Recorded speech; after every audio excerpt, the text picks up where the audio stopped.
ꯅꯨꯡꯁꯤꯕꯤꯗꯨꯅ Manipuri entertainment ꯆꯦꯅꯦꯜꯕꯨ subscribe ꯑꯃꯁꯨꯡ like ꯇꯧꯕꯤꯔꯝꯃꯨ ꯇꯥꯕꯤꯔꯤꯕ ꯈ꯭ꯋꯥꯏ ꯄꯨꯝꯅꯃꯛꯄꯨ ꯆꯦꯅꯦꯜ ꯑꯁꯤꯅ ꯉꯁꯤꯁꯨ ꯃꯌꯥꯝꯕꯨ ꯏꯀꯣꯛꯅꯣꯅ ꯈꯣꯏꯔꯝꯖꯔꯤ ꯃꯍꯧꯁꯥꯒꯨꯝ ꯉꯁꯤꯁꯨ ꯑꯩꯒꯤ ꯅꯨꯡꯁꯤꯖꯔꯕ ꯁꯕꯁꯀ꯭ꯔꯥꯏꯕꯔꯁꯤꯡꯅ ꯊꯥꯕꯤꯔꯛꯄ ꯃꯅꯤꯄꯨꯔꯤ ꯍꯣꯔꯔ ꯁ꯭ꯇꯣꯔꯤ ꯑꯅꯧꯕ ꯑꯃꯃꯨꯛ ꯃꯌꯥꯝꯒꯤꯗꯃꯛꯇ ꯄꯨꯗꯨꯅ ꯂꯥꯛꯆꯔꯤ ꯋꯥꯔꯤ ꯑꯁꯤꯕꯨ ꯂꯥꯟꯊꯣꯛꯆꯔꯛꯄ ꯃꯇꯝꯗ ꯁꯣꯏꯈꯤ ꯂꯥꯟꯈꯤꯕ ꯌꯥꯎꯔꯕꯁꯨ ꯃꯌꯥꯝꯗ ꯉꯥꯛꯄꯤꯅꯕ ꯍꯥꯏꯖꯔꯤ ꯐꯔꯦ ꯑꯗꯨꯗꯤ ꯃꯌꯥꯝ ꯋꯥꯔꯤꯁꯤ ꯍꯧꯅꯕ ꯇꯧꯖꯔꯒꯦ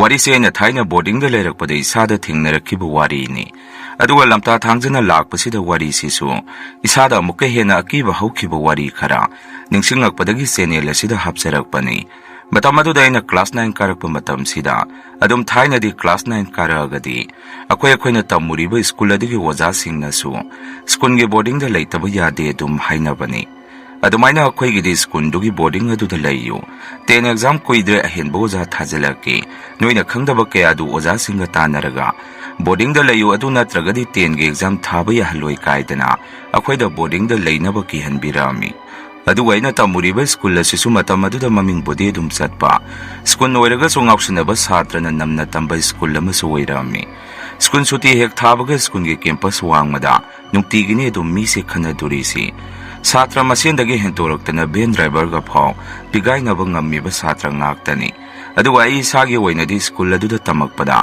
ꯂꯥꯏꯔꯤꯛ ꯌꯥꯝꯅ ꯍꯩꯕ ꯁꯥꯇ꯭ꯔꯁꯨ ꯑꯣꯏꯔꯛꯇꯦ ꯌꯥꯝꯅ ꯍꯩꯇꯕꯁꯨ ꯑꯣꯏꯔꯛꯇꯦ ꯑꯗꯨꯒ ꯑꯃꯅ ꯌꯥꯝꯅ ꯉꯥꯎꯁꯤꯟꯅꯕꯁꯨ ꯑꯣꯏꯗꯦ ꯈꯔꯗꯤ ꯑꯗꯨꯝ ꯃꯌꯥꯝꯒ ꯄꯨꯜꯂꯛꯑꯕꯅꯤꯅ ꯃꯣꯏꯅ ꯇꯧꯔꯤꯕꯗꯨ ꯑꯗꯨꯝ ꯈꯔꯕꯨꯗꯤ ꯌꯥꯎꯔꯛꯏ ꯃꯌꯥꯏ ꯑꯣꯏꯔꯞꯅ ꯂꯩꯔꯛꯄ ꯃꯤꯗꯥꯅꯤ ꯂꯥꯏꯔꯤꯛꯀꯤꯕꯨ ꯑꯣꯏꯔꯣ ꯉꯥꯎꯁꯤꯟꯅꯔꯛꯄꯒꯤꯕꯨ ꯑꯣꯏꯔꯣ ꯑꯩꯈꯣꯏ ꯀꯥꯡꯕꯨꯗꯤ ꯑꯣꯖꯥꯁꯤꯡꯅ ꯕꯣꯔꯗꯤꯡꯗ ꯂꯩꯔꯣ ꯍꯥꯏꯕꯗꯨꯁꯨ ꯀꯌꯥꯃꯛ ꯌꯥꯅꯤꯡꯉꯝꯗꯦ ꯇꯟꯁꯨ ꯌꯥꯝꯅ ꯇꯟꯅꯔꯝꯃꯤ ꯑꯩꯈꯣꯏ ꯃꯁꯦꯟꯅ ꯐꯥꯎꯕ ꯁꯨꯝꯅ ꯍꯥꯏꯅꯔꯝꯃꯤ ꯖꯨꯗ ꯂꯩꯕ ꯁꯥꯗꯩ ꯐꯥꯎ ꯍꯦꯟꯅ ꯁꯥꯊꯤꯅꯔꯕ ꯑꯩꯈꯣꯏ ꯀꯥꯡꯕꯨꯁꯤꯅ ꯕꯣꯔꯗꯤꯡꯗ ꯄꯨꯂꯞ ꯂꯩꯁꯜꯂꯒ ꯀꯔꯝꯕ ꯑꯣꯖꯥꯅꯅꯣ ꯑꯩꯈꯣꯏꯁꯦ ꯄꯨꯂꯞ ꯁꯦꯟꯅꯕ ꯉꯝꯗꯣꯔꯤꯁꯤꯕꯣ ꯀꯩꯅꯣꯝꯗꯤ ꯁꯣꯏꯗꯅ ꯊꯣꯛꯑꯅꯤ ꯍꯥꯏꯅꯔꯝꯃꯤ ꯂꯩꯕꯤꯗꯦ ꯑꯩꯈꯣꯏꯁꯨ ꯂꯩꯌꯨ ꯀꯥꯏꯗꯅ ꯃꯣꯏꯅ ꯐꯅ ꯍꯥꯏꯔꯒꯁꯨ ꯑꯗꯨꯕꯨ ꯃꯌꯥꯝꯗꯒꯤ ꯂꯥꯏꯔꯤꯛ ꯂꯥꯏꯁꯨꯗ ꯈꯔ ꯊꯋꯥꯏ ꯌꯥꯎꯕ ꯀꯥꯡꯕꯨ ꯈꯔꯗꯤ ꯕꯣꯔꯗꯤꯡ ꯑꯗꯨꯗ ꯂꯩꯕ ꯍꯧꯔꯦ ꯍꯥꯏꯕ ꯄꯥꯎ ꯑꯃꯗꯤ ꯇꯥꯔꯛꯑꯝꯃꯤ ꯀꯣꯟꯅ ꯊꯪꯗꯗꯤ ꯂꯩꯇꯕꯃꯛ ꯁꯨꯛꯌꯥ ꯍꯦꯛ ꯌꯥꯔꯛꯇꯕꯗꯒꯤ ꯃꯌꯥꯝꯁꯦ ꯕꯣꯔꯗꯤꯡ ꯑꯗꯨꯗ ꯂꯩꯕ ꯇꯥꯔꯛꯑꯝꯃꯤ ꯑꯩꯁꯨ ꯌꯨꯝꯗꯒ ꯏꯁꯧ ꯂꯥꯡꯗꯅ ꯍꯥꯏꯔꯤꯄꯣꯠꯅꯤ ꯀꯩꯗꯧꯕꯒꯤ ꯃꯁꯤꯒꯤ ꯁ꯭ꯀꯨꯜ ꯑꯁꯤꯗ ꯇꯝꯃꯨꯔꯕꯅꯣ ꯈꯪꯗꯦ ꯄꯩꯁꯥꯗ ꯆꯣꯞꯄ ꯁ꯭ꯀꯨꯜꯅꯤ ꯕꯣꯔꯗꯤꯡꯗ ꯍꯧꯖꯤꯛꯄꯨ ꯂꯩꯌꯨ ꯀꯥꯏꯗꯅ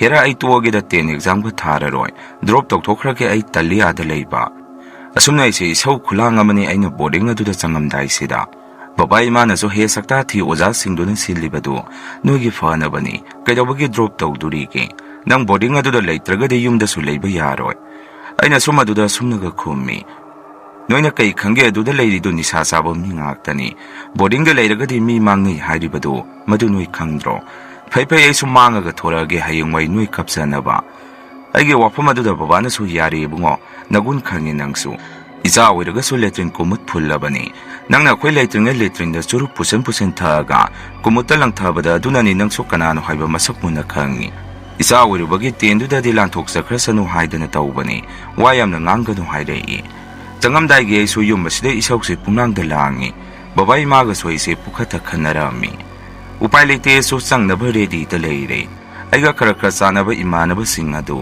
ꯃꯣꯏꯒꯁꯨ ꯄꯥꯎ ꯐꯥꯎꯅꯩ ꯄꯨꯂꯞ ꯑꯥꯗ ꯊꯦꯡꯅꯁꯤ ꯍꯥꯏꯗꯅ ꯃꯇꯝ ꯑꯗꯨꯗ ꯈꯩꯅꯤꯗꯤ ꯆꯥꯗꯦ ꯔꯥꯖꯥ ꯍꯥꯏꯗꯅ ꯁꯥꯖꯟꯒ ꯃꯥꯟꯅꯕ ꯑꯃ ꯂꯩꯔꯝꯃꯤ ꯃꯗꯨ ꯑꯩꯗꯤ ꯊꯥꯏꯅ ꯌꯥꯝꯅ ꯄꯥꯝꯅ ꯎꯝꯃꯛꯏ ꯄꯤꯀꯦꯠꯇ ꯂꯨꯄꯥ 5 ꯈꯛ ꯄꯤ ꯑꯩꯗꯤ ꯃꯗꯨ ꯇꯞ ꯇꯥꯅ ꯂꯩꯁꯜꯂꯝꯃꯤ ꯕꯣꯔꯗꯤꯡꯗ ꯆꯪꯉꯝꯗꯥꯏꯗ ꯑꯗꯨꯒ ꯑꯩꯁꯦ ꯏꯃꯥꯟꯅꯕꯁꯤꯡꯗꯨꯒ ꯄꯥꯎ ꯐꯥꯎꯅꯔꯒ ꯕꯣꯔꯗꯤꯡ ꯑꯗꯨꯗ ꯂꯥꯛꯑꯝꯃꯤ ꯄꯨꯟꯅ ꯑꯥꯗ ꯊꯦꯡꯅꯕꯗ ꯑꯩꯈꯣꯏꯁꯦ ꯒ꯭ꯔꯨꯞꯀ ꯈꯥꯏꯗꯣꯛꯅꯩ ꯑꯣꯖꯥꯁꯤꯡꯅꯁꯨ ꯑꯩꯈꯣꯏꯁꯦ ꯄꯨꯟꯅ ꯊꯝꯕꯗꯨ ꯌꯥꯔꯣꯏ ꯈꯪꯗꯅ ꯀꯥ ꯑꯃꯒ ꯇꯣꯉꯥꯟꯅ ꯂꯩꯅꯍꯜꯂꯝꯃꯤ ꯀꯥ ꯑꯃꯗ ꯑꯩꯈꯣꯏꯁꯦ ꯃꯤ 10 ꯂꯩ ꯅꯨꯄꯤꯁꯨ ꯕꯣꯔꯗꯤꯡꯗ ꯂꯩꯕꯗꯨ ꯃꯣꯏꯁꯨ ꯌꯥꯎꯔꯤꯅꯤ ꯀꯔꯟ ꯀꯌꯥꯝ ꯇꯥꯒꯦꯅ ꯉꯟꯇꯥ ꯍꯧꯒꯠꯅꯔꯒ ꯅꯨꯄꯤꯒꯤ ꯀꯥꯔꯣꯝꯗ ꯌꯦꯟ ꯃꯈꯣꯟ ꯁꯥꯔꯒ ꯈꯔ ꯈꯣꯡꯖꯜꯂꯨꯏ ꯑꯩꯈꯣꯏꯁꯦ ꯅꯨꯄꯤ ꯋꯥꯔꯗꯦꯟ ꯃꯦꯗꯥꯝꯁꯤꯡꯅꯒ ꯊꯤꯅ ꯉꯥꯡꯆꯩꯕ ꯇꯧꯏ ꯃꯀꯣꯛ ꯆꯥꯛꯄ ꯉꯥꯛꯇ ꯕꯣꯔꯗꯤꯡ ꯑꯗꯨꯗ ꯊꯝꯖꯜꯂꯕꯅꯤꯅ ꯂꯝꯇꯥ ꯃꯇꯝꯒ ꯑꯣꯏꯔꯦ ꯌꯥꯎꯁꯪ ꯃꯇꯝ ꯍꯔꯥꯎ ꯀꯨꯝꯍꯩ ꯃꯇꯝ ꯑꯗꯨꯗ ꯕꯣꯔꯗꯤꯡꯗꯒꯤ ꯆꯦꯟꯊꯣꯛ ꯊꯥꯕꯜ ꯆꯣꯡꯕ ꯈꯔ ꯆꯠ ꯏꯁꯩ ꯂꯤꯂꯥ ꯌꯦꯡꯕ ꯈꯔ ꯆꯠ ꯍꯜꯂꯛꯄꯗ ꯑꯣꯖಾ ꯁꯥꯊꯤꯕꯁꯤꯡꯅ ꯑꯩꯈꯣꯏꯁꯦ ꯂꯤꯆꯩ ꯑꯃ ꯇꯨꯝꯗ꯭ꯔꯤꯐꯥꯎ ꯀꯟꯗꯕꯗ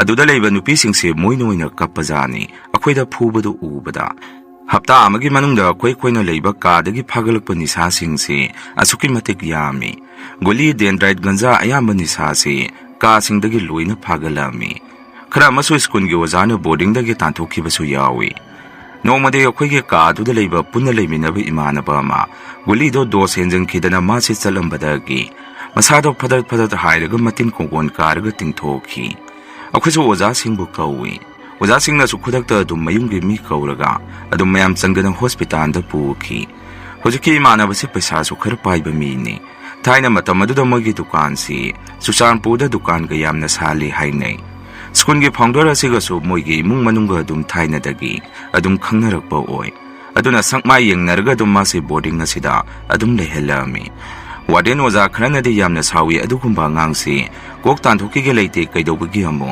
सिदा पुरागा थम्मिनो अखोइदो मोजा ओइबा तोकनिंगे कायदना मोइसु यामना सावी अदुगा अखोइना लेरिबा बोर्डिंग असिसु अदुम लाइरम तिलुम खरा कनबा मफम जगा ओइनसु तौवी ईश्वरगी ओइना चाउना लाइसंग अमदि सारगा लै स्कूल कैंपस मनुंग अदुदा मदु ओजा सिंगना अरुबा इसोरने तुम्बा हौगलगा खोइरमो हाइदना अखोइसु अदुम खोइरम हल्ली लबुक लमहांगने अखोइना लैरिसे अदुगा लबुकनि हाइरगा अखोइ खक्ता ताबसु नत्ते लना अतै अतोपा फैक्टरी खरसु अदुम लै नोंमदे होजिकी इमानबा गुलीदा हंजन ओवरडोस ताबा इमानबसे मासे साक्तोगा मतोमदा मपानदा थोखी अखोइसु चोमी चमचमना थोख्रिबोय निंगामी मा चंगक्तब खंगदे अखोइसु अखोइ खोइगी थोकपा तौरगा लै नोंगालकपदा ओजा अमा खोइगी कादा यामना पाखना सेंसलै अदुगा अखोइदा नोइमी कना वाली ngarangdagi walaba mali noigi mi ma kana watke thuna yengno hairei akhoi su mi do kun muk leibanina kana na wali bo mi de loina suida hainarami oja duna so akhoi da munna yengaga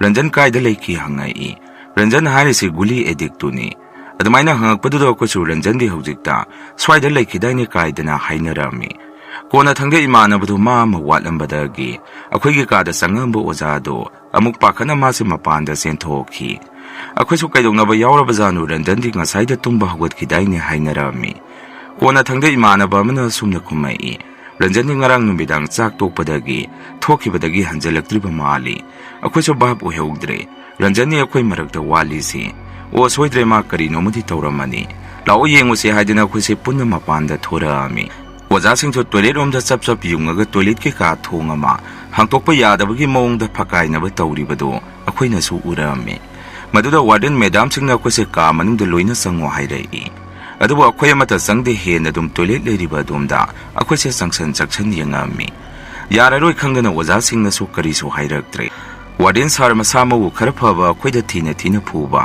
खरा साथीबा सार अमलै माना toilet अदुगे थोंगतो नमदना फकाइबा थुगाइबा तौरामी लाइबक थीबदि Ranjan हारिबा इमानबा अदुदि मादि वाखन तादना toilet अदुगे मनुंगदा मसादो उप्पगा लेरामी ओजा मयाम चंगसलगा नमदना हक्सांग अदु लौथोरई मसादो मुसुक मुसल्ले ओजासिंगसु कैगुम खरा खंगबा माली मोइगे माइथोंगदा मिपाइबा पाखतपा अमा पोंगनरामी खुदक्ता रंजनदि hospital दुम पुख्रे इमानबा करन ताबा खरनदि सिरे याररोइ कुचुदो उद्रो ngarang ahingdagi madi asido overdose ta targa leiraba mali asigumbasiding nganna thingna howdragadi upai leiroi hainarami akhose oja singda su ranjan do kamaina tawragi hangubada moinadi kaisu tawde phare mayumda oina lehen khrani khumai maduda akhosu phare haibaduda o phare haidana wakhanje komna leithomi khwaidagi luri di mana numituda adumna tawkhiba numitudagi akhoje boarding asida leibada mahusagi iman manadaba kaigumba ma tawba hawrei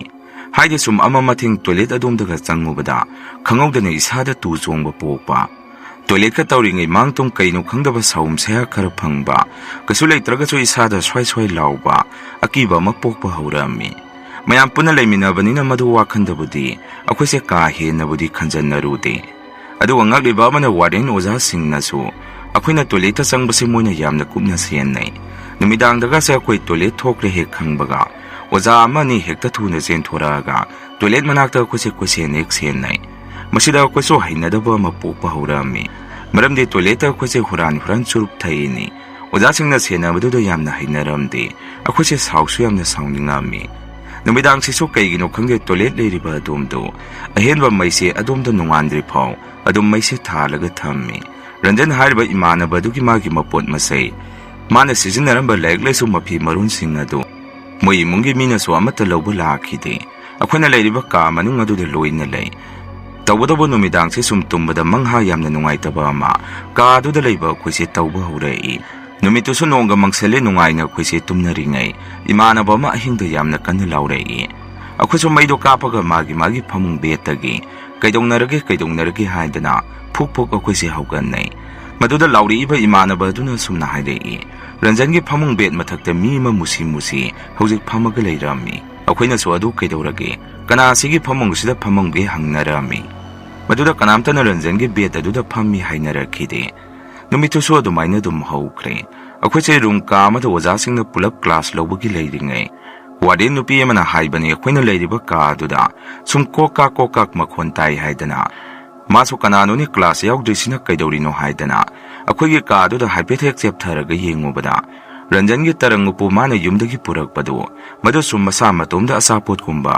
ꯀꯩꯒꯨꯝꯕ ꯑꯃ ꯊꯤꯕꯗꯧꯅ ꯆꯦꯔꯦꯛ ꯑꯗꯨꯝ ꯃꯈꯣꯟ ꯊꯣꯛꯑꯒ ꯂꯩ ꯍꯥꯏ꯫ Warden madam ꯑꯗꯨꯅꯁꯨ ꯀꯩꯅꯣꯅꯤ ꯇꯧꯔꯤꯁꯤꯕꯣ, ꯀꯅꯥꯁꯨ ꯂꯩꯇꯦ ꯑꯗꯨꯒ ꯁꯤꯗ ꯇꯧꯔꯤꯁꯤꯅ ꯀꯔꯤꯅꯣ, ꯎꯆꯤꯒ ꯆꯪꯉꯒ ꯇꯧꯔꯤꯕ ꯖꯥꯔꯥ, ꯑꯉꯥꯡꯁꯤꯡꯅ ꯑꯆꯥꯄꯣꯠ ꯊꯅꯝꯗꯅ꯫ ꯑꯁꯨꯝꯅ ꯃꯦꯗꯥꯝ ꯑꯗꯨꯅ ꯇꯔꯪ ꯎꯄꯨ ꯑꯗꯨꯒꯤ ꯃꯅꯥꯛꯇ ꯆꯪꯁꯜꯂꯨꯕꯗ ꯇꯔꯪ ꯎꯄꯨ ꯑꯗꯨ ꯃꯤ ꯑꯃꯅ ꯄꯥꯏꯔꯒ ꯂꯪꯈꯥꯏꯔꯛꯄꯗꯧꯅ ꯃꯁꯛ ꯎꯗꯕ ꯀꯩꯒꯨꯝꯕ ꯑꯃꯅ ꯃꯦꯗꯥꯝ ꯇꯝꯅ ꯂꯪꯁꯜꯂꯛꯏ ꯍꯥꯏ꯫ ꯃꯦꯗꯥꯝ ꯑꯗꯨꯁꯨ ꯑꯗꯨꯝꯅ ꯇꯧꯔꯛꯄꯗꯨꯗ ꯑꯣ ꯏꯃꯥ ꯍꯥꯏꯗꯅ ꯃꯥꯁꯨ ꯄꯥꯈꯠꯅ ꯀꯤꯅ ꯑꯩꯈꯣꯏ ꯀꯥ ꯑꯗꯨꯗꯒꯤ ꯆꯦꯟꯊꯣꯔꯛꯏ꯫ ꯄꯥꯎ ꯑꯗꯣ ꯃꯣꯏ ꯑꯣꯖꯥ ꯃꯁꯦꯟꯗꯤ ꯂꯣꯏꯅ ꯇꯥꯟꯅꯔꯝꯃꯤ, ꯑꯗꯨꯕꯨ ꯑꯩꯈꯣꯏꯗꯗꯤ ꯃꯣꯏꯅ ꯑꯗꯨꯒꯤ ꯋꯥꯗꯨ ꯇꯝꯕꯤꯔꯛꯇꯦ꯫ ꯇꯝꯅꯕꯁꯤ ꯑꯁꯨꯝ ꯍꯦꯟꯒꯠꯂꯛꯏ ꯑꯩꯈꯣꯏꯒꯤ ꯀꯥꯁꯤ꯫ ꯑꯍꯤꯡꯁꯤ ꯑꯗꯨꯝ ꯔꯟꯖꯟꯅ ꯍꯤꯞꯄꯝꯕ ꯐꯃꯨꯡ ꯕꯦꯠ ꯃꯊꯛꯁꯤ ꯃꯤ ꯑꯃꯅ ꯌꯥꯎꯑꯣꯟꯕ ꯑꯗꯨꯃꯥꯏꯅ ꯑꯗꯨꯝ ꯃꯈꯣꯟꯁꯤ ꯊꯣꯛꯑꯝꯃꯤ꯫ ꯑꯗꯨꯒ ꯇꯣꯏꯅꯁꯨ ꯀꯥ ꯑꯗꯨꯗ ꯂꯩꯕ ꯑꯩꯈꯣꯏꯁꯦ ꯃꯉꯥꯛꯅꯔꯝꯃꯤ꯫ ꯈ꯭ꯋꯥꯏꯗꯒꯤ ꯂꯨꯔꯤꯗꯤ ꯇꯣꯏꯂꯦꯠ ꯑꯗꯨꯅꯤ꯫ ꯑꯗꯨꯃꯗꯤ ꯑꯌꯨꯛ ꯑꯣꯏꯔꯣ ꯅꯨꯡꯊꯤꯟ ꯑꯣꯏꯔꯣ ꯃꯤ ꯑꯃꯠꯇ ꯑꯗꯨꯗ ꯆꯪꯕ ꯉꯝꯅꯔꯝꯗꯦ꯫ ꯃꯔꯝꯗꯤ ꯇꯣꯏꯂꯦꯠ ꯇꯧꯔꯤꯉꯩ ꯑꯗꯨꯝ ꯇꯣꯏꯂꯦꯠꯀꯤ ꯊꯣꯡꯁꯤ ꯃꯄꯥꯟꯗꯒꯤ ꯃꯤ ꯑꯃꯅ ꯐꯥꯔꯒ ꯊꯝꯕꯗꯧꯅ ꯇꯧꯔꯛꯄ,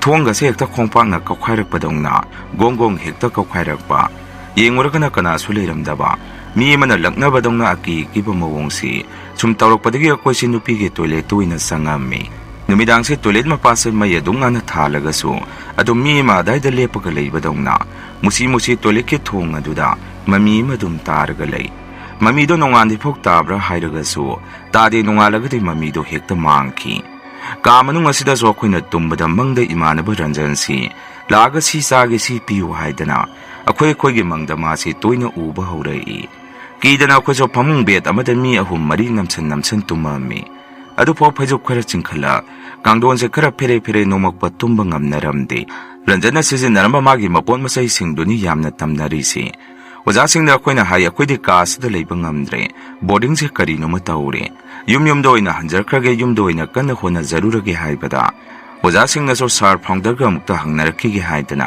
ꯑꯩꯈꯣꯏꯁꯦ ꯅꯝꯗꯅ ꯑꯗꯨꯛ ꯌꯥꯝꯅ ꯇꯝꯅꯔꯕꯗꯨ ꯕꯣꯔꯗꯤꯡ ꯑꯗꯨꯗ ꯑꯗꯨꯝ ꯑꯩꯈꯣꯏꯁꯦ ꯂꯩꯍꯜꯂꯝꯃꯤ꯫ ꯀꯤꯗꯅ ꯏꯃꯥꯟꯅꯕ ꯈꯔ ꯑꯃꯗꯤ ꯃꯌꯨꯝꯗ ꯆꯦꯟꯊꯣꯛꯈꯤꯕꯁꯨ ꯌꯥꯎꯈꯤ, ꯑꯣꯖꯥꯁꯤꯡ ꯇꯥꯑꯝꯗꯅ꯫ ꯅꯨꯃꯤꯠꯇꯨꯗꯤ ꯂꯝꯇꯥ ꯊꯥꯡꯖ ꯑꯔꯣꯏꯕ ꯅꯨꯃꯤꯠꯁꯨ ꯇꯥꯏ ꯍꯥꯏꯅꯩ꯫ ꯑꯗꯨꯗ ꯑꯍꯤꯡꯁꯤꯗ ꯑꯩꯈꯣꯏꯁꯦ ꯀꯤꯖꯩ ꯍꯥꯏꯗꯅ ꯉꯟꯇꯥ ꯇꯨꯝꯅꯔꯝꯃꯤ꯫ ꯁꯨꯝ ꯇꯨꯝꯃꯝꯕꯗꯒꯤ ꯏꯃꯥꯟꯅꯕ ꯑꯃ ꯐꯨꯛ ꯂꯥꯎꯅ ꯍꯧꯒꯠꯂꯒ ꯔꯟꯖꯟꯒꯤ ꯃꯄꯣꯠ ꯃꯆꯩꯁꯤꯡ ꯑꯗꯨ ꯁꯨꯝ ꯀꯣꯜꯂꯒ ꯀꯞꯄꯛꯏ꯫ ꯁꯤꯁꯨ ꯑꯩꯒꯤꯅꯤ, ꯑꯁꯤꯁꯨ ꯑꯩꯒꯤꯅꯤ, ꯀꯩꯒꯤꯅꯣ ꯅꯣꯏꯅ ꯑꯩꯒꯤ ꯏꯄꯣꯠ ꯏꯆꯩꯁꯤꯡꯁꯤ ꯁꯤꯗ ꯊꯝꯕꯤꯔꯤꯗꯤ, ꯑꯩꯒꯤ ꯉꯥꯛꯇꯅꯤ ꯁꯤꯗ ꯂꯩꯔꯤꯁꯤ ꯍꯥꯏꯗꯅ ꯍꯧꯖꯤꯛꯀꯤ ꯏꯃꯥꯟꯅꯕꯁꯤ ꯔꯟꯖꯟꯒꯤ ꯃꯄꯣꯠ ꯃꯆꯩꯁꯤꯡ ꯑꯗꯨ ꯀꯣꯟꯗꯅ ꯃꯥꯁꯤ ꯌꯥꯝꯅ ꯀꯞꯄꯛꯑꯝꯃꯤ꯫ ꯃꯥꯒꯤ ꯃꯑꯣꯡ ꯑꯗꯨꯗ ꯑꯩꯈꯣꯏꯁꯨ ꯀꯤꯖꯗꯅ ꯑꯣꯖꯥꯁꯤꯡꯗ ꯄꯥꯎ ꯄꯤꯔꯛꯑꯝꯃꯤ꯫ ꯑꯣꯖꯥꯁꯤꯡ ꯐꯥꯎ ꯏꯃꯥꯟꯅꯕ ꯑꯗꯨꯒꯤ ꯃꯑꯣꯡ ꯑꯗꯨꯗ ꯃꯣꯏꯐꯥꯎ ꯊꯨꯛ ꯂꯥꯎꯕ ꯑꯃ ꯄꯣꯛꯑꯝꯃꯤ꯫ ꯍꯧꯖꯤꯛꯀꯤ ꯏꯃꯥꯟꯅꯕꯁꯤ ꯔꯟꯖꯟꯒꯤ ꯋꯥꯉꯥꯡ ꯁꯉꯥꯡꯗꯧꯅ ꯑꯃꯨꯛꯁꯨ ꯋꯥ ꯉꯥꯡꯕ ꯍꯧꯔꯛꯏ꯫ ꯈꯨꯗꯛꯇ ꯑꯣꯖꯥꯁꯤꯡꯗꯨꯅ ꯐꯥꯎꯟꯗꯔ ꯀꯧꯔꯦ, ꯁꯥꯔ ꯐꯥꯎꯟꯗꯔꯅꯁꯨ ꯏꯃꯥꯟꯅꯕꯗꯨ ꯀꯞꯄꯤꯗꯨ ꯊꯦꯝꯅꯕ ꯇꯧꯕꯗ ꯊꯦꯝꯕ ꯌꯥꯔꯝꯈꯤꯗꯦ꯫ ꯅꯨꯡꯁꯤꯅ ꯔꯟꯖꯟꯒꯤ ꯃꯄꯣꯠ ꯃꯆꯩꯁꯤꯡ ꯑꯗꯨ ꯀꯣꯟꯗꯅ ꯑꯗꯨꯝ ꯀꯞꯄꯒ ꯂꯩꯔꯝꯃꯤ꯫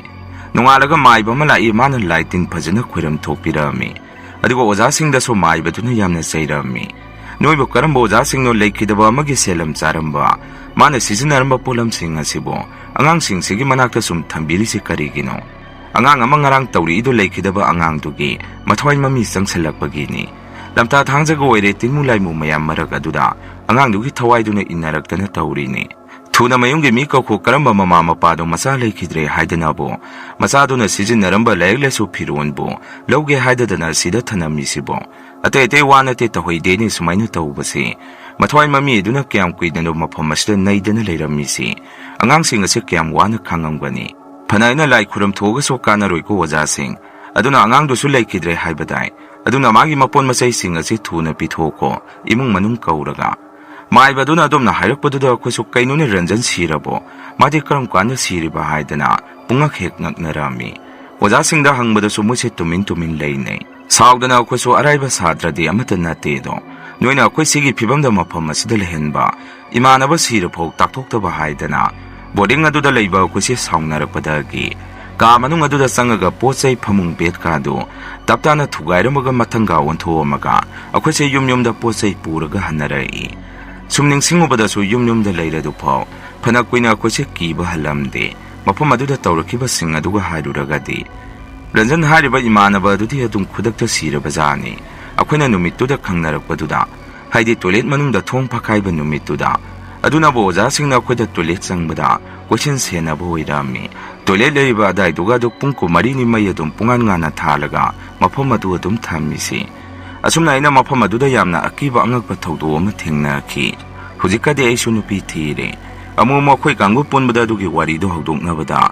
hojiksu warido panba yadaba imanaba amati yauri mayam ahambagi warisi matang asaida loizare anisuba warisi muk mayamda khudon tamjari matamdoina college karakpa matamni ima babana pikmingaidage se yamna kena mongna yoglai awatpa lehelaktabagi hungnabi aise ai sanadi khangjadi aiga punbai sung imanaba singda mina haibada aise mi kharabu sikandaba mida oina tawi kaidana moina so hai haide aise isagi igo yamna wangna sappa mida gumbani adubu aide adumaina ai isana tawjai haibasidi khangjadi aduga ngasi phokso ai migi mapot maranse kya sarakte hainang nganging bawaso aide dongdong hekta ngangi arotpa thangwandi mina nungaini nungairoi haibaso aide khangde aina nganging ba sengning ba leiragadi hekta ngangthoi pukta wa thamba haitaba midani adubu aina adumna tawbasida minadi yamna saungning ba haibadu oirami nongmade imana ibo kausenduni ibungo nang lakho ima wa ma haige aisu imana kaurakpaduda kari haige haibano ima haidana hangi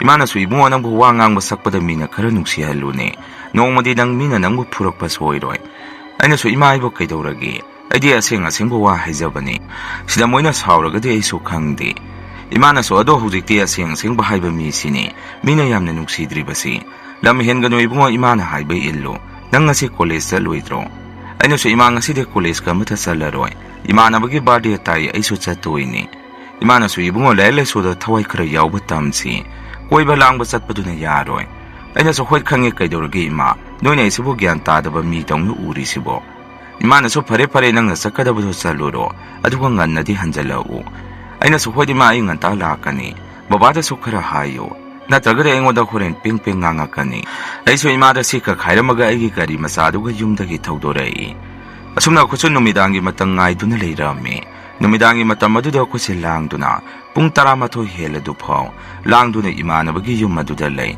bade tawriba imanaba suresna thoraktuna akhoi mayamda sumna hairei itauksing yamna langano aina su kaidawrge harisibo ngaside langthoksi harga nang noina lemseli isina imanabaduna so as adune te akhoi yum thangnabada mai pamalai mahdi langba khotpa tawbasi yamna sawi mana takradi akhoida seirakani aduna aisu talli aina so chaloda mai bagi wabu wawi na ngangi huran ba singdubo moidi mingondigi oida patabo khara haijalaga paisa tanba kangku ngaktani aina dumna ngangbaduda imanabadu so pakhatana aigi chinse melaga itang namgu tani sathi khara mai bani mangonda singnaruba yabanati masanupa amasu hujik yamna kana nari bani aduna langaga so tamne ingna langsi aina mukta sanu kaidoragi mana kaidong ngamdoino law sak sarasi asumna hek hairoi aisu yu haiba jase khara tarurabanina isagi hongnabiduga ngangni ngangoi khara khangudre numitu badela iba khoi khudimak punna dum sak saminarami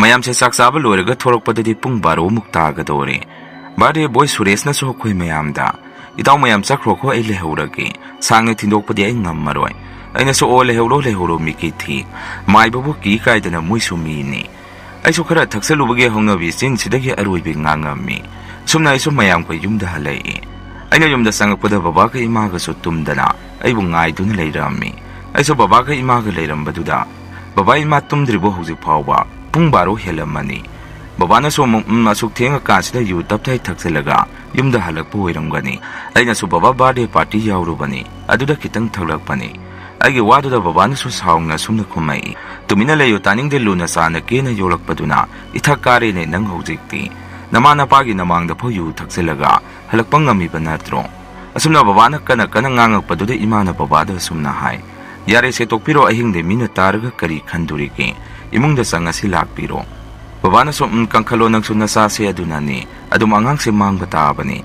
Imana ingon wonsan dunay ibungo, sangwa nanggi kada sangwa salong. Ay soigi kada sangag tuno piron ga hongdabi, adum pamungda kakatuna tummi. Ayuk angan ba niya iso hagwatuna koles sa muksalami. Koles ta imana ba Sureso tingnarami. Sureso ay lakpo ubuda kaurakto na ingon da sumna hayray. Sureso ay lakpo ubuda kaino itang nang asidiyam na tingina. Ay naso as ngarang kara hinjang kraba mali. Pajare di imaga baba na ngang bada. Ay wapama do imana ba Sureso nokto na. Ay na hydroyam na hinjan gano haydana. Ay naso taning deda hinjan gano din nang nahay. Haydalak pa di lepti ni nang na. Wapama do imana ba Sureso noami. Aduga imana ba Sureso na tamna ingon da sumna mo hayray. As adu harga ko yung tang na ba may pado. Ngasay ayuk ako'y kita laami. Ay naso mati kayo wala iba. Imana ba Sureso na muk ngarang lang bado. Adugi pawag tambalak pa ni. Ay naso muk magi mataw kalilay na migi mayumda lang badubo. Nang so hay bayadro na sinpandro. Ay wapama do imana ba Sureso na so. As itaw mana ba yaba ahan nati. Mwede laywatin wahay ba din nakize. Ay naso nang subanupa na tabadaw na. Ado may ba sila ay gasanay hay ba ni madi sanadro. Imana ba Sureso na so sana ba ni. Ahing ay diteng na ba yawri. Ado mingon na gahaydo ba yaba nati. Kaya kahaydo ba da ay di loy-toy ba. Ay naman ado di itaw nung maying siro. Ay wapama do da imana ba Sureso na so. Baka na salo da ay ngamjararoy. Nang yeng gaga yeng muso. Ay naso kay daw gito po ngahak yeng gaga loy-le. Ay di ado may nataw ba do yam na yeng ningi. Imana ba Sureso na so itaw nagsimatong yan na sa ati. Milay sana ba bu yeng ge hari si bo. Ay naso ado mado patabat tabak taw bro. Hay di po sim nung siyeng ba hayi bro. Ay wapama do da imana ba Sureso na so. Hangdi ado masay hayi hayda na midi yam na lak na ba ni. Ay naso paraga bo ahing lay sana gadro. Tanja ado da imana ba pakpa hayda na masulai. Aduga ko da kariwari no ito kiyam na kumna sana rito po. Ay naso o may ba na sana ba lay tindo. Yeng mo si hayda na hay na ramini. Pakpa na so ay wapama do da ngak na yeng do na. Karino bu sana ba mukyenge hariro. Ay di ngamjaroroy no yenge di yeng mo so. Ay naso sakta singsiga mikiti ngak tuwin na tawrada na. Asum na wari sanaring ay da benso tarak to na, class to mukyaw ba sa ngami. Break tarak pa da imana ba Sureso ta. Itaw pagi nati hurin yeng musi.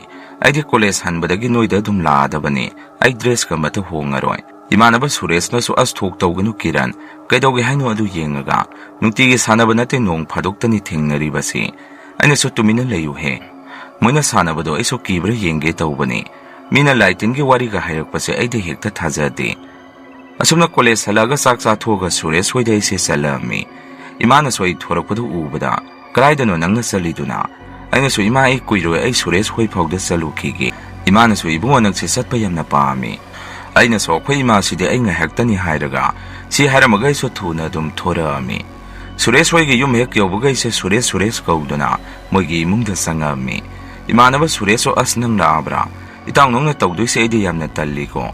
Aduna ay di yawzaroy. Ay naso nang yam ni kibro. Lai sana ba yeng bubu kay dawgi.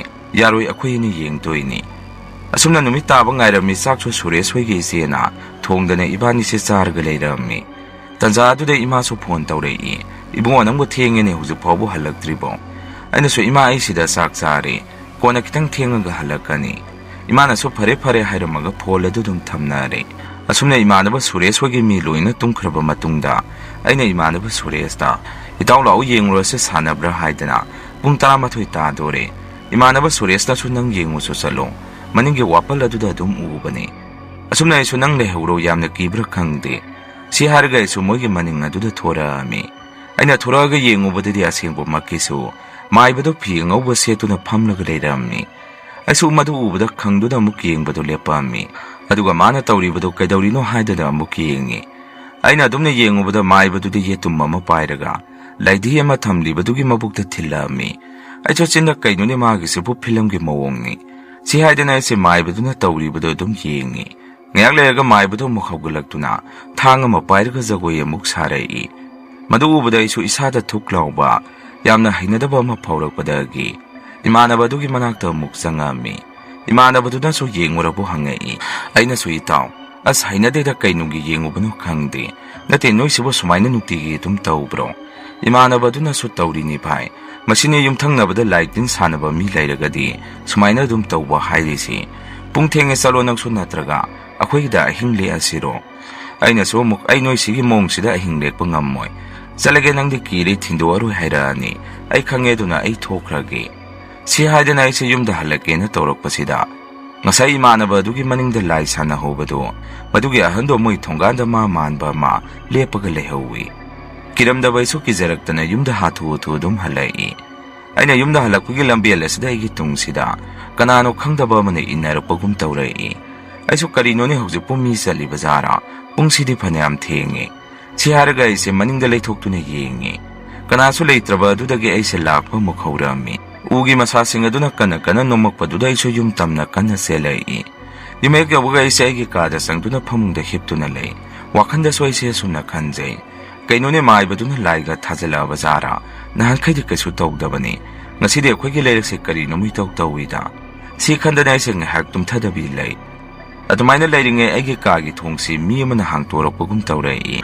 ꯑꯩꯁꯨ ꯏꯃꯥ ꯕꯕꯥ ꯆꯪꯉꯛꯑꯕꯣꯏ ꯅꯤꯡꯗꯅ ꯆꯩꯔꯛꯑꯅꯤ ꯍꯥꯏꯗꯅ ꯄꯥꯈꯠꯅ ꯐꯩꯖꯨꯞ ꯆꯤꯡꯈꯠꯂꯒ ꯇꯨꯝꯁꯤꯟꯅꯗꯨꯅ ꯂꯩ꯫ ꯉꯥꯏꯍꯥꯛ ꯂꯩꯔꯒ ꯑꯩꯅ ꯐꯩꯖꯨꯞꯇꯣ ꯍꯥꯏꯗꯣꯛꯇꯨꯅ ꯌꯦꯡꯉꯨꯕꯗꯗꯤ ꯀꯅꯥꯁꯨ ꯆꯪꯉꯛꯑꯝꯗꯦ꯫ ꯑꯩꯁꯨ ꯀꯩꯅꯣꯅꯦ ꯍꯧꯖꯤꯛꯇ ꯍꯥꯡꯗꯣꯛꯈꯤꯕ ꯊꯣꯡꯁꯤ ꯑꯃꯨꯛ ꯂꯣꯜꯂꯒ ꯂꯩꯔꯝꯃꯤ꯫ ꯏꯃꯥ ꯕꯕꯥꯗꯨꯕꯨ ꯑꯩ ꯇꯨꯝꯃꯦ ꯍꯥꯏꯗꯅ ꯊꯣꯛꯈ꯭ꯔꯕ ꯖꯥꯔꯥ, ꯐꯔꯦ ꯑꯩꯁꯨ ꯇꯨꯝꯃꯒꯦ꯫ ꯁꯤ ꯍꯥꯏꯗꯅ ꯑꯩꯁꯨ ꯇꯨꯝꯕꯗꯣ ꯑꯃꯨꯛ ꯊꯦꯝꯃꯝꯃꯤ꯫ ꯑꯩꯅ ꯇꯨꯝꯊꯕꯒ ꯑꯩꯒꯤ ꯃꯪꯂꯥꯜ ꯑꯁꯤꯗ ꯉꯁꯥꯏ ꯎꯈꯤꯕꯗꯨꯃꯛ ꯑꯃꯨꯛ ꯎꯔꯛꯏ꯫ ꯑꯩꯁꯦ ꯃꯤꯀꯞ ꯁꯠ ꯂꯥꯎꯅ ꯊꯣꯛꯑꯒ ꯑꯃꯨꯛ ꯍꯧꯒꯠꯇꯨꯅ ꯋꯥꯈꯟꯗꯁꯨ ꯀꯩꯅꯣꯅꯦ ꯃꯪꯗ ꯑꯃꯨꯛ ꯎꯔꯛꯏꯁꯤꯅ, ꯑꯩꯕꯨ ꯃꯥꯏꯕꯗꯨꯅ ꯀꯔꯤ ꯀꯔꯤ ꯇꯧꯔꯛꯑꯕꯖꯥꯠꯅꯣ꯫ ꯁꯤ ꯈꯟꯗꯅ ꯑꯩꯁꯦ ꯏꯁꯤꯡ ꯂꯩꯔꯤꯕꯗꯨ ꯑꯃꯨꯛ ꯊꯛꯑꯝꯃꯤ꯫ ꯏꯁꯤꯡ ꯊꯛꯅ ꯊꯛꯅ ꯑꯩꯁꯦ ꯋꯥꯈꯜ ꯑꯃꯒꯁꯨ ꯇꯧꯏ꯫ ꯁꯣꯏꯔꯦ, ꯑꯩꯅ ꯉꯁꯥꯏ ꯌꯦꯡꯉꯨꯕꯗꯨ ꯇꯧꯍꯩꯗꯦ ꯍꯥꯏꯅꯕꯅꯤ꯫ ꯑꯁꯨꯝꯅ ꯑꯩꯁꯦ ꯑꯍꯤꯡꯗꯨꯃꯌꯥꯝꯅ ꯋꯥꯅ ꯇꯨꯝꯕ ꯊꯦꯝꯗꯨꯅ ꯑꯗꯨꯝ ꯇꯨꯝꯃꯤ꯫ ꯅꯣꯡꯉꯥꯜꯂꯛꯄꯗꯗꯤ ꯑꯩꯅ ꯍꯧꯒꯠꯂꯛꯄꯗ ꯄꯨꯡ 9 ꯇꯥꯗꯨꯅ ꯂꯩꯔꯝꯃꯤ꯫ ꯑꯩꯁꯨ ꯀꯣꯂꯦꯖ ꯊꯦꯡꯉꯦ ꯍꯥꯏꯗꯨꯅ ꯑꯗꯨꯃꯛ ꯆꯠꯇ꯭ꯔꯦ꯫ ꯑꯩꯅ ꯀꯣꯂꯦꯖ ꯆꯠꯇꯕꯗꯨꯗ ꯁꯨꯔꯦꯁꯀ ꯄꯥꯛꯄꯒꯁꯨ ꯃꯕꯥꯅꯤꯁꯨ ꯑꯩꯈꯣꯏꯒꯤꯗ ꯂꯥꯛꯑꯝꯃꯤ꯫ ꯁꯨꯔꯦꯁꯅ ꯀꯤꯔꯟ ꯏꯇꯥꯎ ꯂꯩꯇꯕ꯭ꯔꯣ?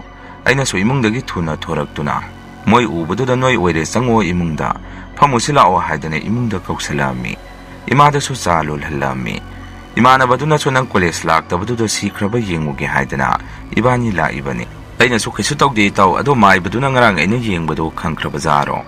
ꯏꯃꯥꯟꯅꯕ ꯁꯨꯔꯦꯁꯅꯁꯨ ꯕꯕꯥ ꯏꯃꯥꯅꯗꯤ ꯅꯪꯅ ꯉꯔꯥꯡ ꯌꯦꯡꯕꯗꯣ ꯈꯪꯈ꯭ꯔꯦ, ꯑꯩꯉꯣꯟꯗ ꯌꯥꯝꯅ ꯉꯥꯡꯉꯤ꯫ ꯑꯁ ꯅꯪꯁꯨꯕ, ꯑꯩꯅꯗꯤ ꯅꯪꯉꯣꯟꯗ ꯌꯦꯡꯉꯨꯅꯣ ꯍꯥꯏꯖꯕꯅꯤ꯫ ꯑꯩꯅ ꯑꯃꯨꯛ ꯀꯩꯝꯇ ꯈꯜꯂꯨꯅꯨꯗ, ꯁꯤꯕꯨ ꯀꯩꯗꯧꯋꯦꯒꯦ ꯃꯣꯏꯅ ꯇꯧꯕꯗꯨ ꯌꯦꯡꯊꯣꯛꯄꯤꯕꯅꯤ꯫ ꯑꯁꯨꯝꯅ ꯋꯥꯔꯤ ꯋꯥꯇꯥꯏ ꯉꯥꯏꯍꯥꯛ ꯁꯥꯔꯕ ꯃꯇꯨꯡ ꯆꯥ ꯊꯛꯃꯤꯟꯅꯔꯒ ꯃꯣꯏꯁꯨ ꯑꯗꯨꯝ ꯍꯟꯈ꯭ꯔꯦ꯫ ꯁꯟꯙ꯭ꯌꯥꯒꯤ ꯃꯇꯝꯅ ꯏꯃꯥꯅ ꯗꯨꯛ ꯊꯥꯡꯃꯩ ꯊꯥꯔꯨꯔꯒ ꯆꯪꯉꯛꯄꯗ ꯆꯥꯛꯈꯨꯝ ꯑꯁꯤꯗ ꯃꯤ ꯑꯃ ꯂꯩꯕꯗꯧꯅ ꯇꯧꯔꯛꯏ꯫ ꯏꯃꯥꯁꯨ ꯑꯩ ꯂꯩꯔꯤꯕꯣꯏ ꯅꯤꯡꯗꯅ ꯏꯕꯨꯡꯉꯣ ꯆꯥꯛ ꯂꯥꯝꯃꯕꯣ? ꯅꯪꯕꯨ ꯆꯥꯛꯈꯨꯝꯗ ꯆꯪꯉꯤꯗꯨꯕꯣ? ꯀꯅꯥꯝꯇ ꯑꯗꯨꯃꯥꯏꯅ ꯈꯨꯝꯃꯛꯇꯕꯗꯨꯗ ꯏꯃꯥꯁꯨ ꯆꯥꯛꯈꯨꯝꯗ ꯌꯦꯡꯉꯨꯕꯗ ꯑꯩꯗꯤ ꯆꯥꯛꯈꯨꯝꯗ ꯂꯩꯔꯝꯗꯦ꯫ ꯏꯃꯥꯁꯦ ꯑꯩꯒꯤ ꯀꯥꯗ ꯂꯥꯛꯇꯨꯅ ꯑꯩꯉꯣꯟꯗ ꯊꯣꯏꯕ, ꯅꯪꯕꯨ ꯆꯥꯛꯈꯨꯝꯗ ꯆꯪꯉꯝꯕ꯭ꯔꯣ? ꯑꯩꯅꯁꯨ ꯆꯪꯉꯝꯗꯦ, ꯀꯩꯗꯧꯔꯒꯦ ꯏꯃꯥ? ꯏꯃꯥꯅꯁꯨ ꯆꯪꯉꯝꯗꯦ ꯍꯥꯏꯕ꯫ ꯑꯗꯨꯗꯤ ꯍꯧꯖꯤꯛꯇ ꯆꯥꯛꯈꯨꯝꯗ ꯂꯩꯔꯤꯕꯗꯨꯅ ꯀꯅꯥꯅꯣ? ꯑꯩꯁꯨ ꯏꯃꯥꯒꯤ ꯋꯥꯐꯝ ꯑꯗꯨꯗ ꯀꯩꯅꯣ ꯏꯃꯥ ꯍꯥꯏꯔꯤꯗꯨꯕꯣ? ꯏꯃꯥꯅꯁꯨ ꯑꯩꯅ ꯂꯥꯏꯗꯨꯛ ꯊꯥꯔꯨꯔꯒ ꯆꯪꯉꯛꯄꯗ ꯆꯥꯛꯈꯨꯝꯗ ꯃꯤ ꯂꯩꯕꯗꯧꯅ ꯇꯧꯏ꯫ ꯑꯩꯅꯗꯤ ꯅꯪ ꯀꯧꯔꯤ, ꯑꯗꯨꯒ ꯅꯪꯗꯤ ꯉꯁꯥꯏꯗꯒꯤ ꯅꯪꯒꯤ ꯀꯥꯗꯒꯤ ꯊꯣꯔꯛꯇ꯭ꯔꯤꯕꯣꯏꯔꯦ꯫ ꯑꯩꯅꯁꯨ ꯍꯣꯏ ꯏꯃꯥ ꯑꯩꯗꯤ ꯊꯣꯛꯇ꯭ꯔꯤ꯫ ꯑꯗꯨꯝꯅ ꯍꯥꯏꯕꯗꯨꯗ ꯏꯃꯥꯅꯁꯨ ꯐꯔꯦ ꯐꯔꯦ ꯍꯥꯏꯔꯝꯃꯒ ꯑꯗꯨꯝ ꯊꯣꯛꯈ꯭ꯔꯦ꯫ ꯅꯨꯃꯤꯗꯥꯡ ꯆꯥꯛ ꯆꯥꯕ ꯇꯣꯛꯑꯒ ꯕꯕꯥꯒꯩꯒ ꯇꯤꯚꯤ ꯀꯥꯗ ꯂꯩꯔꯤꯉꯩ ꯏꯃꯥꯁꯦ ꯀꯟꯅ ꯂꯥꯎꯔꯛꯏ꯫ ꯕꯕꯥꯒꯩꯒꯁꯨ ꯀꯩꯗꯧꯔꯕꯖꯥꯠꯅꯣ ꯍꯥꯏꯗꯅ ꯆꯥꯛꯈꯨꯝꯗ ꯊꯨꯅ ꯆꯪꯁꯟꯗꯨꯅ ꯌꯦꯡꯉꯤ꯫ ꯕꯕꯥꯅꯁꯨ ꯀꯩꯗꯧꯔꯒꯦꯅꯦ ꯃꯃꯥ ꯅꯪꯅ ꯂꯥꯎꯔꯛꯏꯗꯨꯕꯣ? ꯏꯃꯥꯁꯨ ꯀꯤꯅ ꯃꯣꯏ ꯄꯥꯕꯨꯡ ꯑꯩꯈꯣꯏ ꯌꯨꯝꯁꯦ ꯀꯔꯤꯅꯣꯃ ꯂꯩꯔꯦ꯫ ꯕꯕꯥꯅꯁꯨ ꯑꯗꯨ ꯀꯩꯗꯧꯔꯒꯦ?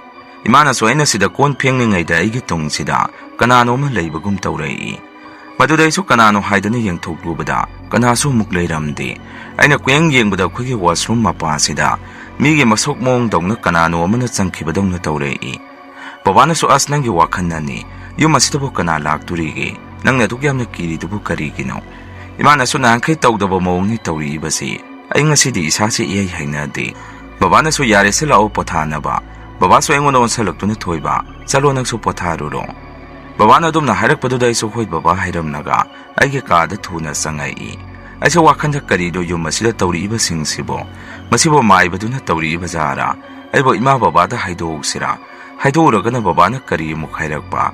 ꯁꯤ ꯈꯟꯗꯨꯅ ꯑꯩꯁꯦ ꯑꯍꯤꯡ ꯆꯨꯞꯄ ꯇꯨꯝꯕ ꯌꯥꯔꯝꯗꯦ꯫ ꯏꯃꯥꯟꯅꯕ ꯁꯨꯔꯦꯁꯇꯁꯨ ꯐꯣꯟ ꯇꯧꯔꯨꯕꯗꯁꯨ ꯅꯨꯃꯤꯗꯥꯡ ꯑꯣꯏꯕꯗꯨꯗ ꯃꯥꯁꯨ ꯄꯥꯏꯔꯛꯇ꯭ꯔꯦ꯫ ꯑꯩꯁꯦ ꯇꯧꯐꯝ ꯈꯪꯗꯗꯅ ꯉꯥꯏꯍꯥꯛ ꯂꯩꯔꯝꯃꯤ꯫ ꯑꯗꯨꯃꯥꯏꯅ ꯂꯩꯔꯤꯉꯩ ꯑꯩꯒꯤ ꯀꯥꯁꯤꯗ ꯐꯩꯖꯣꯝ ꯈꯨꯌꯥ ꯁꯦꯠꯄ ꯑꯍꯜ ꯑꯃ ꯆꯪꯉꯛꯑꯃꯒ ꯐꯠ ꯂꯥꯎꯅ ꯑꯃꯨꯛ ꯊꯣꯛꯈꯤ꯫ ꯃꯗꯨꯗ ꯑꯩꯁꯦ ꯀꯤꯗꯅ ꯀꯟꯅ ꯀꯟꯅ ꯂꯥꯎꯏ꯫ ꯕꯕꯥꯗꯤ ꯏꯃꯥꯒ ꯑꯩꯒꯤ ꯃꯑꯣꯡ ꯃꯇꯧ ꯑꯗꯨꯗ ꯀꯩꯅꯣꯅꯦ ꯅꯣꯏ ꯅꯃꯥ ꯅꯆꯥꯅ ꯉꯁꯤ ꯇꯧꯔꯤꯁꯤꯕꯨ ꯍꯥꯏꯗꯅ ꯃꯁꯥꯗꯣ ꯏꯉꯛ ꯉꯛꯅ ꯂꯩ꯫ ꯉꯥꯏꯍꯥꯛꯀꯤ ꯃꯇꯨꯡ ꯑꯩꯈꯣꯏꯒꯤ ꯊꯣꯡꯁꯦ ꯀꯣꯛ ꯀꯣꯛ ꯍꯥꯏꯗꯅ ꯑꯃꯨꯛ ꯊꯤꯜꯂꯛꯏ꯫ ꯕꯕꯥꯅꯁꯨ ꯀꯅꯥꯅꯣ ꯑꯍꯤꯡ ꯑꯁꯤꯗ ꯊꯣꯡ ꯊꯤꯜꯂꯛꯏꯁꯤꯕꯣ?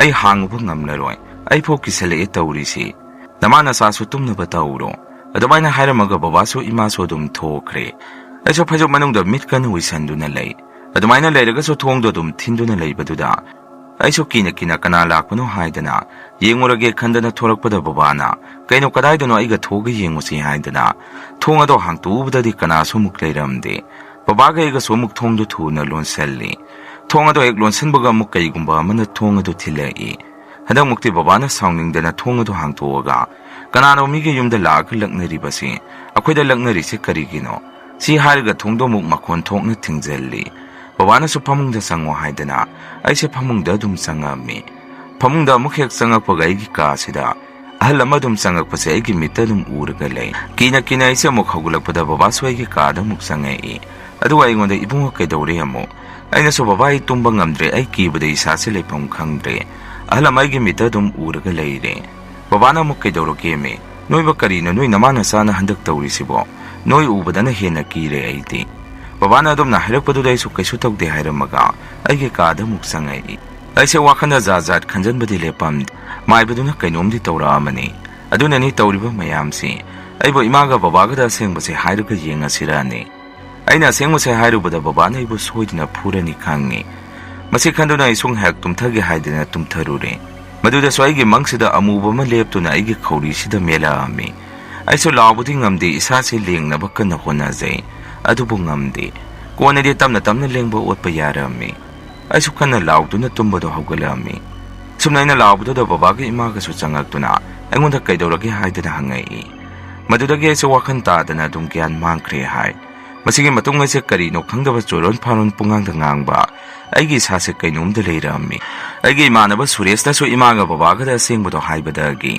ꯏꯃꯥꯒ ꯕꯕꯥꯒꯅ ꯃꯥꯏꯕꯗꯨꯕꯨ ꯀꯧꯔꯛꯑꯝꯃꯤ ꯃꯥꯏꯕꯗꯨ ꯀꯧꯔꯒ ꯃꯥꯏꯕꯗꯨꯗ ꯏꯃꯥꯒ ꯕꯕꯥꯒꯅ ꯍꯥꯏꯖꯔꯝꯃꯤ ꯃꯥꯏꯕꯗꯨꯅꯁꯨ ꯅꯣꯛꯇꯨꯅ ꯑꯁꯨꯝꯅ ꯈꯨꯝꯃꯛꯏ ꯑꯉꯥꯡꯁꯦ ꯃꯤ ꯈꯔ ꯎꯁꯤꯠꯇꯦ ꯍꯥꯏꯗꯅ ꯑꯩꯅ ꯇꯧꯕꯅꯤ ꯃꯤꯒꯤ ꯂꯥꯏ ꯐꯠꯇꯕ ꯇꯥꯟꯊꯣꯛꯄꯗꯕꯨ ꯃꯥꯅ ꯌꯦꯡꯗꯨꯅ ꯂꯩꯔꯝꯃꯤ ꯃꯥꯏꯕꯗꯨꯒꯤ ꯋꯥꯐꯝ ꯑꯗꯨꯗ ꯕꯕꯥꯅꯁꯨ ꯑꯣꯖꯥꯅ ꯏꯆꯥꯒꯤ ꯊꯋꯥꯏꯗꯗꯤ ꯈꯟꯕꯤꯌꯨ ꯃꯥꯅ ꯂꯥꯟꯈꯤꯕ ꯄꯨꯝꯅꯃꯛꯇꯣ ꯑꯩꯈꯣꯏꯅ ꯂꯥꯜꯂꯦ ꯍꯥꯏꯖꯔꯤ ꯏꯁꯥ ꯃꯊꯟꯇꯅꯤ ꯑꯁꯣꯏ ꯑꯉꯥꯝ ꯌꯥꯎꯍꯟꯕꯤꯒꯅꯨ ꯃꯥꯏꯕꯗꯨꯅꯁꯨ ꯀꯩꯁꯨ ꯋꯥꯒꯅꯨ ꯑꯩꯅ ꯅꯈꯣꯏꯒꯤ ꯅꯁꯥꯁꯦ ꯁꯣꯏꯗꯅ ꯍꯥꯟꯅꯒꯤ ꯄꯨꯟꯁꯤꯗ ꯑꯃꯨꯛ ꯂꯥꯛꯍꯟꯒꯅꯤ ꯑꯁꯨꯝꯅ ꯃꯥꯏꯕꯗꯨꯅ ꯆꯪꯒꯗꯕ ꯄꯣꯠ ꯆꯩ ꯀꯌꯥꯗꯣ ꯍꯥꯏꯔꯛꯑꯝꯃꯤ ꯑꯁꯨꯝꯅ ꯃꯥꯏꯕꯗꯨꯅ ꯂꯥꯏ ꯈꯨꯔꯝ ꯊꯣꯛꯑꯕ ꯃꯇꯨꯡꯗꯒꯤꯗꯤ ꯑꯩꯁꯦ ꯒ꯭ꯌꯥꯟ ꯇꯞꯅ ꯇꯥꯔꯛꯏ ꯏꯃꯥꯁꯨ ꯑꯩꯉꯣꯟꯗ ꯌꯦꯡꯗꯨꯅ ꯏꯕꯨꯡꯉꯣ ꯑꯩꯅ ꯍꯥꯏꯗ꯭ꯔꯥ ꯅꯪ ꯅꯣꯡꯃꯗꯤ ꯈꯨꯗꯣꯡꯊꯤꯕ ꯅꯪꯒꯅꯤ ꯍꯥꯏꯗꯅ ꯃꯇꯨꯡꯗ ꯃꯤꯅ ꯂꯥꯏꯇꯤꯟ ꯈꯣꯏꯔꯝꯕ ꯊꯥꯗꯣꯛꯏꯉꯩꯗ ꯌꯦꯡꯕ ꯇꯧꯍꯩꯗꯦꯀꯣ ꯍꯥꯏꯔꯛꯏ ꯃꯁꯤꯅꯤ ꯃꯌꯥꯝ ꯉꯁꯤꯒꯤ ꯔꯤꯌꯦꯜ ꯍꯣꯔꯔ ꯁ꯭ꯇꯣꯔꯤ ꯃꯊꯪꯒꯤ ꯋꯥꯔꯤ ꯊꯥꯒꯠꯂꯛꯄꯗ ꯃꯌꯥꯝ ꯄꯨꯟꯅ ꯑꯃꯨꯛ ꯊꯦꯡꯅꯔꯁꯤ ꯉꯁꯤꯒꯤꯗꯤ ꯃꯌꯥꯝꯗꯒꯤ ꯀꯥꯏꯅꯅꯕ ꯕꯤꯗꯥꯏ ꯂꯧꯖꯔꯤ